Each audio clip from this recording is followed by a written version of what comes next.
Hey everyone, I'm Amy. I'm 29, and after years of hard work, I climbed my way up to marketing manager at one of Chicago's top firms. If there's one thing people know about me, it's that I'm reliable. And no one knew that better than my brother James. We were inseparable, weekly dinners, inside jokes, the whole 9 yards. Until Victoria came along. Amy, you have to meet her. She's amazing. James had gushed the first time he introduced us. I'm sure we'll be great friends, Victoria had said with a smile that didn't quite reach her eyes. At first, the changes were small. A canceled dinner here, a forgotten text there. Sorry, Amy, Victoria already made plans for us tonight.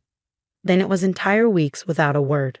My best friend, Diana, was the first to call it out. Girl, when was the last time James actually showed up for your Thursday coffee? He's just busy, Di. Wedding planning and all. Or maybe someone's keeping him busy on purpose.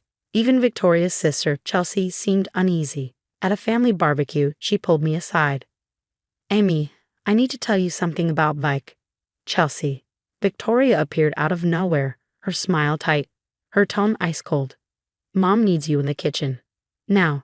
At work, my colleague Marcus tried to warn me too. You know, I've heard some stories about Victoria from mutual friends. But I brushed it all off. I wanted to believe James had found someone wonderful. Then came the wedding planning. Victoria took over everything, leaving me out of dress fittings, cake tastings, venue tours. Oh, did you get my text about the bridesmaids brunch? Must have been a glitch. And James, my brother, my best friend, became a stranger. He checked his phone before answering me, like he needed permission to speak. James, want to grab lunch tomorrow? Let me check with Victoria first. Just when I thought I was being completely shut out, Victoria called. Her voice was all sugar and silk. Amy, darling, I've been thinking. You simply must do a special reading during the ceremony. It would mean so much to us. And you'll need to help coordinate the reception entrance. You know, make sure everyone's in their proper place. I trust you can handle that responsibility. Diana didn't buy it for a second. This feels like a setup, Amy. Maybe she's finally trying to include me. Or maybe she's planning something. Nobody changes their spots that fast. I wanted to believe it was an olive branch. I wanted to believe Victoria had finally decided to let me in. Looking back, I should have listened to Diana. Because what happened next at the wedding reception? That's when everything really fell apart. The wedding day. It started like a nightmare. I was just about to leave when I heard Mrs. Peterson screaming next door. I rushed over and found her on the floor, her face contorted in pain. Her hip, badly hurt. Please don't leave me alone, dear. I'm scared. How could I just walk away?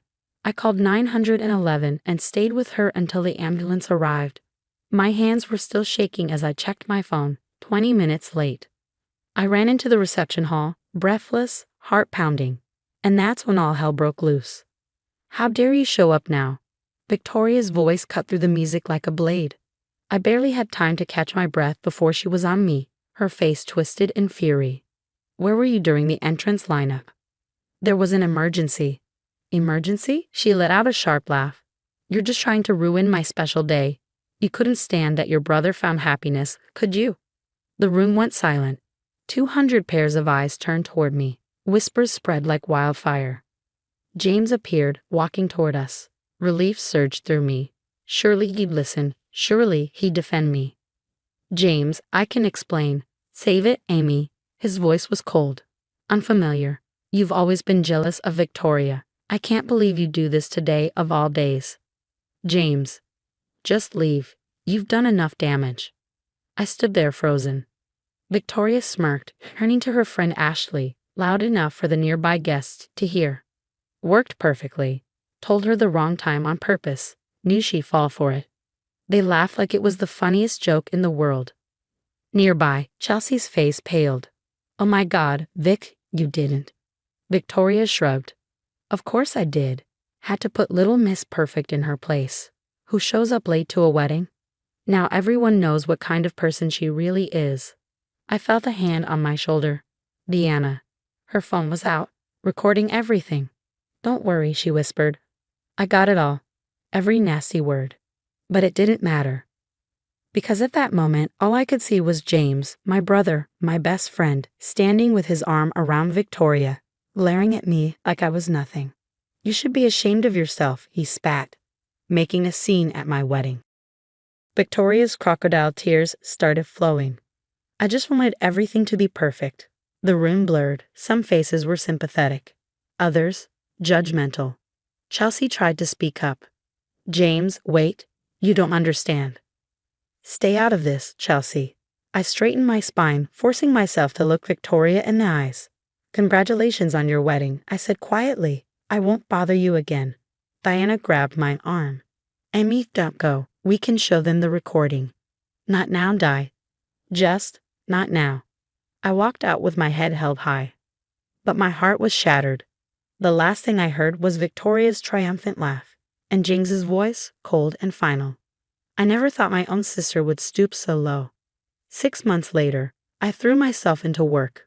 My new marketing campaign caught the CEO's attention, landing me a promotion to senior marketing director. But Victoria wasn't done with me. Did you hear what James's wife is saying about Amy? I overheard the whispers in the break room.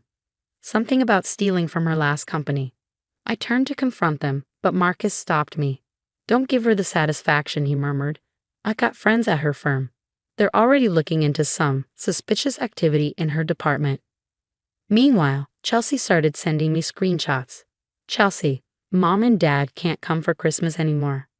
James, in a recording, we always spend it together. Victoria, they criticized my cooking last time. Besides, I already promised my family we'd go to their place. Chelsea, texting me. That's not what happened at all. She told her parents you and James wanted space from them. Then Diana dug deeper. Diana. Emmy, your parents called. Victoria told them you were too busy for their anniversary dinner. Me? What? I never. Diana? Exactly. I've got 10 more examples of her lying about conversations that never happened. And then, the breaking point. Chelsea called me, crying. She screamed at Mom. She choked out. Mom brought over soup when James was sick. Victoria said she was undermining her as a wife. James finally saw it. James, in the background, shocked. Did you make my mother cry? Victoria, she's suffocating us. Always dropping by unannounced. Chelsea, she called first. You said it was fine. Victoria, oh, so now you're taking their side? Just like your ungrateful sister. James, leave Amy out of this. It was a crack, a small one, but a crack nonetheless, and the truth kept unraveling. Marcus stopped by my office. Remember those friends at Victoria's company? They found something big. She's been funneling client payments into a personal account. Diana added another piece to the puzzle. I talked to their wedding vendors. She didn't just mess with your timeline. She did it to half the wedding party. I have emails proving she created chaos on purpose, to play the victim. Then came Chelsea's latest message. Chelsea, James found Victoria's burner phone. She's been texting herself, pretending to be different family members, starting drama. And another.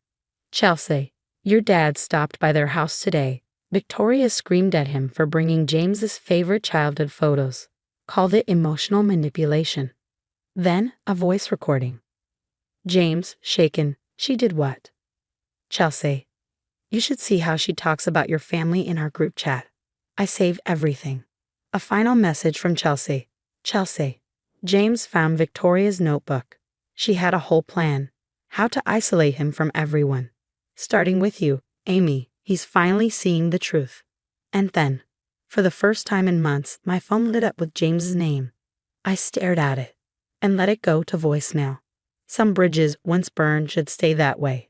I had a meeting to attend. When the news broke, Victoria's perfect world imploded spectacularly. An anonymous tip exposed her embezzlement scheme. Turn on the news, Diana texted. Your ex-sister-in-law is doing the perp walk. Chelsea called seconds later, breathless.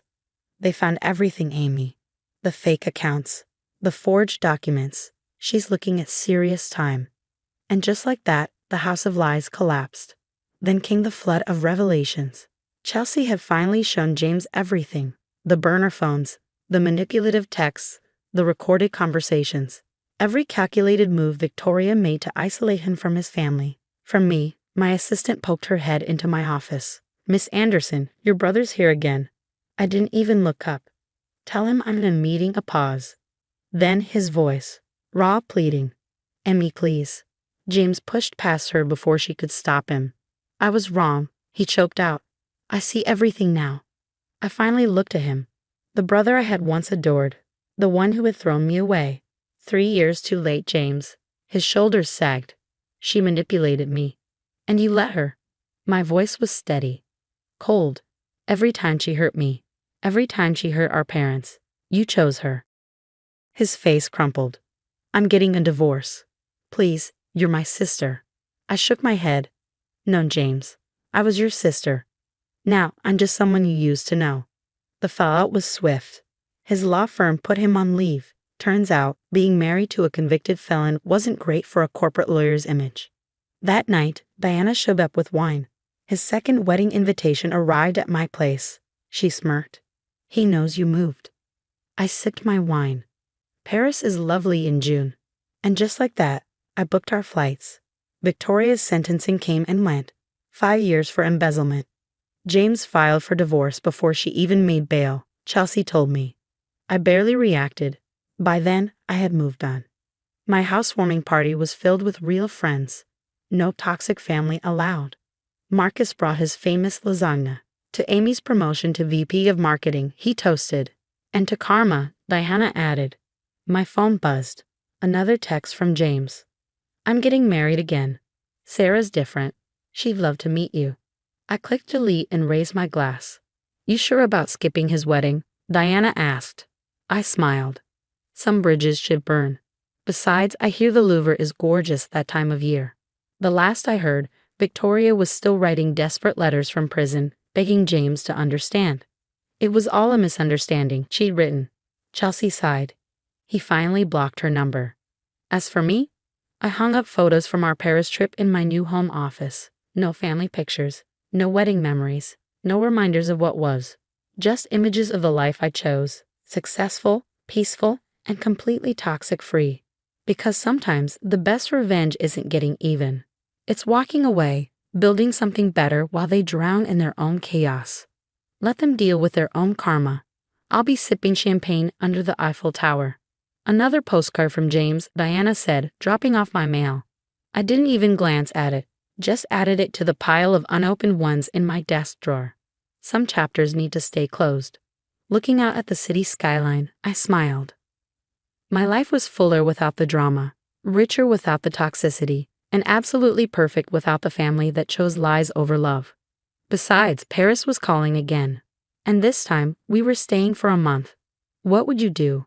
If your sibling chose their toxic spouse over you, then years later came back begging for forgiveness, would you give them another chance? Or would you protect your peace, like I did, and choose Paris instead? Drop your thoughts in the comments. I'd love to hear your take on family loyalty versus self-preservation. And if this story resonated with you, don't forget to like and subscribe for more real stories about overcoming toxic relationships and choosing yourself. Because sometimes the hardest choices lead to the most beautiful destinations.